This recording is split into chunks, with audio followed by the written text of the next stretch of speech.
नमस्कार, मैं हूँ डॉक्टर वायरा की। कैसे हैं आप लोग? चंद्रमा ने बहुत तंग किया ना? मैंने आप लोगों से पहले ही कहा था कि पक्की चौथ है और पक्की चौथ में चंद्रमा बहुत तंग करेगा, खासकर दिल्ली वालों को, क्योंकि दिल्ली में पोल्यूशन भी बहुत था तो चंद्रमा के दर्शन देर से ही होने थे।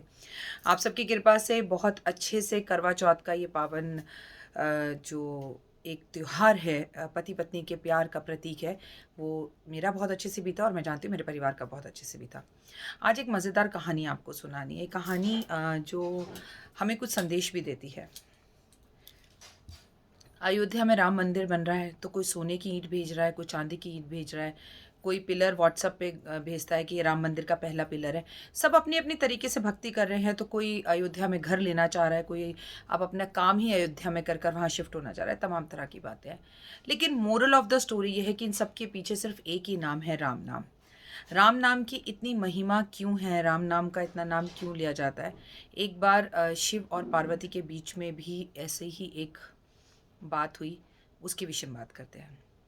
हमेशा शिव जी आंखें बंद करके कुछ स्मरण करते रहते हैं।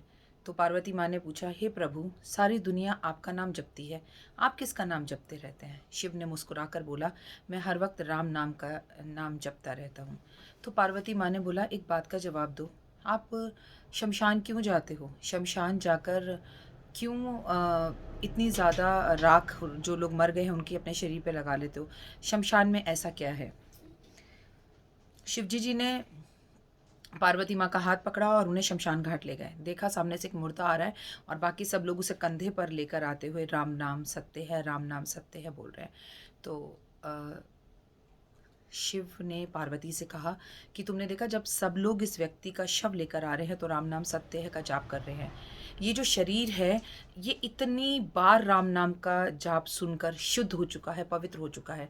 और जब ये इसे जला देते हैं, इसकी राख को मैं अपने शरीर पर मल लेता हूँ, क्योंकि मैं इसका सम्मान करता हूँ, इसकी लाश का, इसको मुक्ति दिलवाता हूँ, क्योंकि इतनी बार राम नाम जपने के बाद इसका जीवन सुखी हो गया। इसी तरह से पार्वती माँ एक बार कोई पाठ कर रही थी।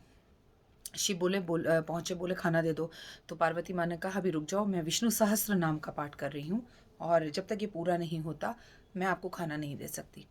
शिव मुस्कुराए और बोले कि बिल्कुल वैसा ही करो जैसे साधु कर लेते हैं, विष्णु सहस्त्र नाम के इस पाठ को छोटा कर लो। पार्वती माँ ने बोला, कैसे छोटा करूँ? बोले, कैसे छोटा करो? सिर्फ राम नाम बोलो। राम नाम एक बार बोलने पर, राम राम एक बार बोलने पर विष्णु सहस्त्र नाम का फल मिलता है। वही फल मिलता है, वैसी मुक्ति होती है, वैसे ही जीवन धन्य होता है। 100 गायों को दान करने का फल मिलता है। इसीलिए तुम विष्णु सहस्त्र नाम ना करके राम राम बोला करो। लेकिन आज आप और हम अपनी भारतीय सभ्यता संस्कृति से दूर होते जा रहे हैं। आज ज़िंदगी में सब कुछ है लेकिन कोई भी खुश नहीं है। आपने जाना क्यों? क्या राम मंदिर बना देने से ही आपके और मेरे संस्कार जीवित रहेंगे? क्या राम मंदिर अयोध्या में बन जाएगा तो कोई किले फतेह कर लेंगे हम?